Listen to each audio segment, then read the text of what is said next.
Allez, nous y sommes sur le stand de Sport Méca TV. Nous allons avoir une interview avec une personnalité chablaisienne.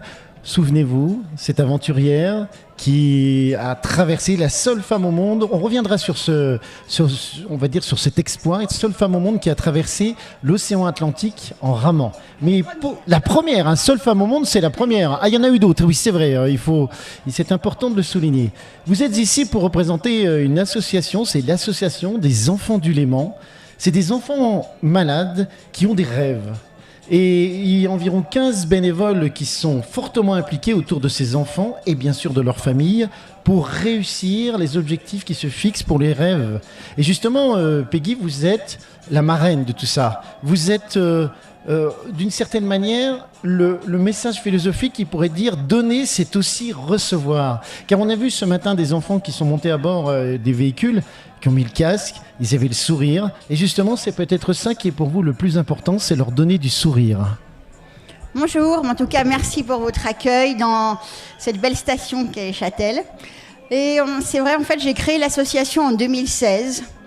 Et la première préoccupation, c'était de redonner le sourire, à la fois à ces enfants qui sont atteints de lourdes pathologies et aussi à toute la famille. Parce qu'on se rend compte que quand il y a une maladie, eh bien, ça impacte à la fois la fratrie, ça impacte les parents. Bien souvent, un des deux est obligé d'arrêter de travailler. Et c'est vrai qu'ils ont la tête dans le guidon pendant des mois, voire des années.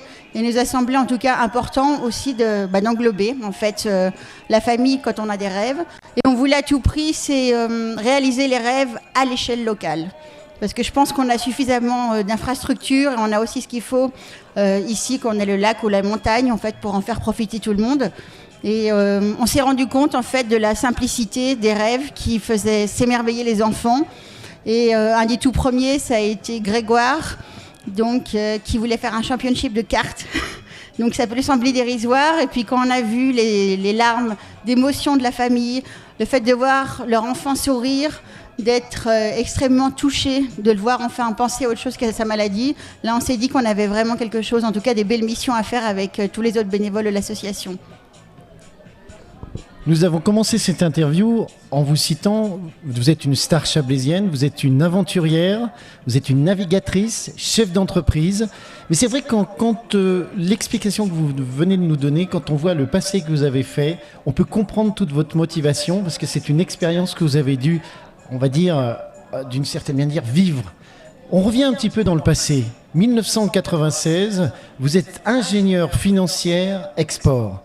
Donc vous êtes à Paris et tout d'un coup vous avez un projet, vous commencez à vous renseigner, on peut traverser l'océan Atlantique à la rame, je serai la première. Et là vous laissez tout tomber, vous laissez votre rêve se réaliser, un peu comme les enfants dont on a parlé tout à l'heure. Traverser l'océan à la rame. 1998, ça y est, c'est le départ. 5500 km, 79 jours. C'est une expérience qui se termine avec un échec à 130 km des côtes. Et là, eh bien, vous avez mis à profit votre qualité, votre tempérament. Vous êtes resté 9 heures sur la coque de votre bateau à attendre les secours. J'imagine que vous êtes forgé déjà par le fait de faire cette expédition, votre caractère. Mais d'autant que là, vous avez peut-être atteint vos limites, mais vous avez résisté. C'est un peu comme les enfants.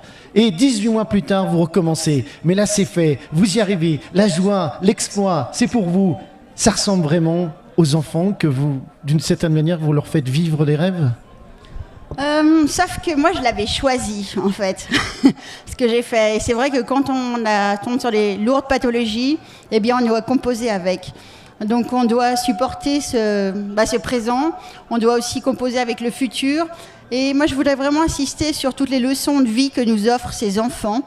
Parce que je me rappelle, il y avait une maîtresse qui parlait d'un petit garçon, malheureusement, qui est parti, pour qui on a fait des rêves, et qui a dit, en fait, tu n'as jamais été bon en conjugaison parce que le passé, c'était toujours derrière, le futur, c'était toujours trop loin.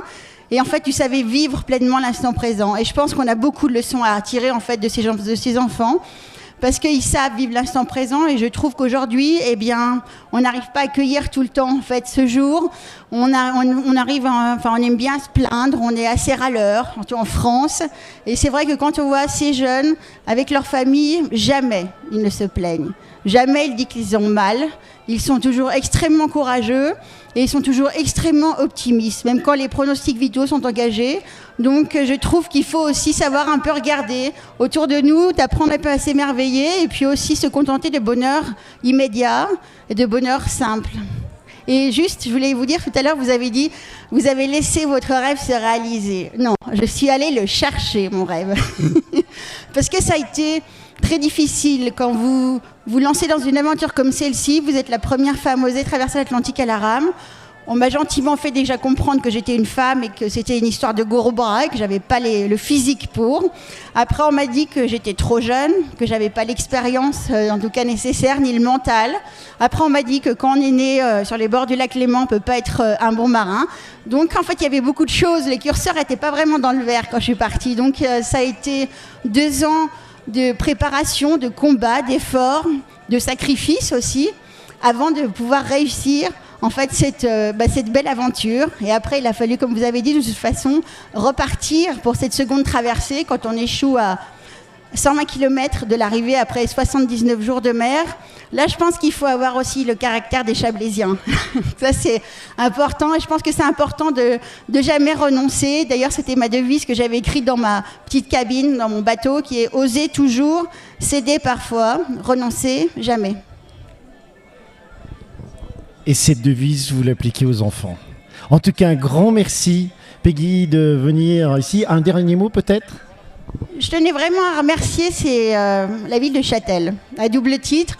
Il y a 21 ans, quand j'ai réussi ma traversée de l'Atlantique, c'était Monsieur Crépy en fait qui m'avait accueillie. J'avais été nommée citoyenne d'honneur de la ville de Châtel parce qu'en plus j'avais beaucoup apprécié, en tout cas à la fois la simplicité et puis ces valeurs qui étaient très ancrées en tout cas à Châtel. Et c'est vrai que là pour l'association hier, on a eu une fête.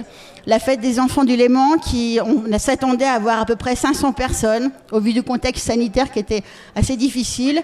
Et on a eu 4000 personnes, plus de 4000 personnes. Donc, je pense qu'aujourd'hui, on a besoin aussi de retrouver ces moments de partage, ces moments à la fois de solidarité, de générosité. Et puis, Châtel a été extrêmement, en tout cas, généreux par rapport au partenariat et à la fête. Ils sont vraiment engagés. D'ailleurs, c'était le premier prix, en fait, de l'association. C'était un séjour pour une semaine pour 4 à Châtel avec les forfaits de ski et plein d'autres choses qu'on peut profiter ici. Donc en tout cas, merci à Châtel et merci à Nicolas. Merci Peggy, ce que vous apportez à ces enfants, merci à ce que vous nous apportez, c'est une leçon et j'imagine qu'il y a des gens qui nous écoutent qui peuvent peut-être venir dans votre association en tant que bénévole ou tout simplement chef d'entreprise ou pratiquant un sport qui peut correspondre à des rêves d'enfants. Merci en tous les cas de votre présence.